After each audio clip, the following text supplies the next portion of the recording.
একটি ছোট্ট শহরের অলি গলিতে এক মিষ্টি দুপুরের সূর্যদীপ্তি, যেখানে সময় যেন একটু ধীর গতিতে চলছিল। রূপা, একটি সাধারণ মেয়ের মতোই, প্রতিদিন সকালে কাজের ব্যস্ততায় হারিয়ে যেত। সে ছিল শান্ত, হাস্যোজ্জ্বল এবং জীবনের প্রতি এক ধরনের নিরপেক্ষ ভালোবাসা ছিল তার মধ্যে। একদিন সে তার বন্ধুদের সঙ্গে শহরের প্রধান রাস্তায় হাঁটছিল। হঠাৎ চোখে পড়ল এক যুবক, যার কাছে বইয়ের থলে এবং একটি ক্যামেরা ছিল। তার চোখে ছিল একটি অদ্ভুত দৃঢ়তা, যেন সে এই পৃথিবীকে আলাদা চোখে দেখে। রূপা তাকিয়েছিল এক মুহূর্তের জন্য, তারপর হাঁটার পথে ফিরে গিয়েছিল। কিন্তু তার মনে একটি অজানা অনুভূতি এসে গেল, একটি অনুরাগের অনুভূতি, যা কখনো আগে অনুভব করেনি। পরের দিন সেই যুবক আবার তার সামনে এলো, কিন্তু এবার তাদের চোখাচোখি হল। যুবকটি নাম বলল, আমার নাম সোহেল। আমি এখানে ছবি তুলতে এসেছি, এই শহরের প্রতিটি কোণার সৌন্দর্য ধরে রাখতে চাই। রূপা একটু চমকে গিয়ে বলল, তুমি ছবি তোলো? হ্যাঁ, তবে শুধু ছবি নয়। আমি মনে করি, প্রতিটি ছবি যেন একটি গল্প বলে। সোহেল উত্তর দিল। তাদের কথা চলতে থাকল, এবং কিছু সময় পরে তারা একে অপরের সম্পর্কে আরও জানল।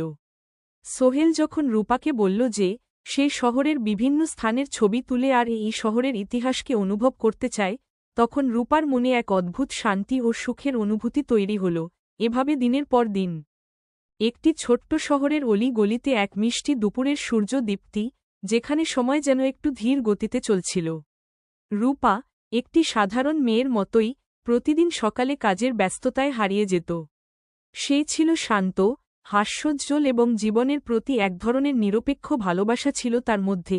একদিন সে তার বন্ধুদের সঙ্গে শহরের প্রধান রাস্তায় হাঁটছিল। হঠাৎ চোখে পড়ল এক যুবক, যার কাছে বইয়ের থলে এবং একটি ক্যামেরা ছিল। তার চোখে ছিল একটি অদ্ভুত দৃঢ়তা, যেন সে এই পৃথিবীকে আলাদা চোখে দেখে। রূপা তাকিয়েছিল এক মুহূর্তের জন্য, তারপর হাঁটার পথে ফিরে গিয়েছিল। কিন্তু তার মনে একটি অজানা অনুভূতি এসে গেল, একটি অনুরাগের অনুভূতি, যা কখনো আগে অনুভব করেনি। পরের দিন সেই যুবক আবার তার সামনে এলো, কিন্তু এবার তাদের চোখাচোখি হল। যুবকটি নাম বলল, আমার নাম সোহেল। আমি এখানে ছবি তুলতে এসেছি, এই শহরের প্রতিটি কোণার সৌন্দর্য ধরে রাখতে চাই। রূপা একটু চমকে গিয়ে বলল, তুমি ছবি তোলো? হ্যাঁ, তবে শুধু ছবি নয়। আমি মনে করি, প্রতিটি ছবি যেন একটি গল্প বলে। সোহেল উত্তর দিল। তাদের কথা চলতে থাকল, এবং কিছু সময় পরে তারা একে অপরের সম্পর্কে আরও জানল।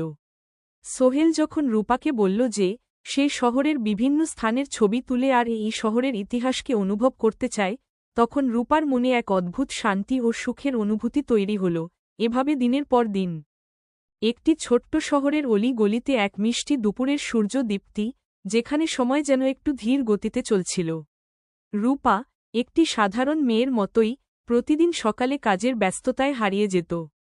সে ছিল শান্ত, হাস্যোজ্জ্বল এবং জীবনের প্রতি এক ধরনের নিরপেক্ষ ভালোবাসা ছিল তার মধ্যে। একদিন সে তার বন্ধুদের সঙ্গে শহরের প্রধান রাস্তায় হাঁটছিল। হঠাৎ চোখে পড়ল এক যুবক, যার কাছে বইয়ের থলে এবং একটি ক্যামেরা ছিল। তার চোখে ছিল একটি অদ্ভুত দৃঢ়তা, যেন সে এই পৃথিবীকে আলাদা চোখে দেখে। রূপা তাকিয়েছিল এক মুহূর্তের জন্য,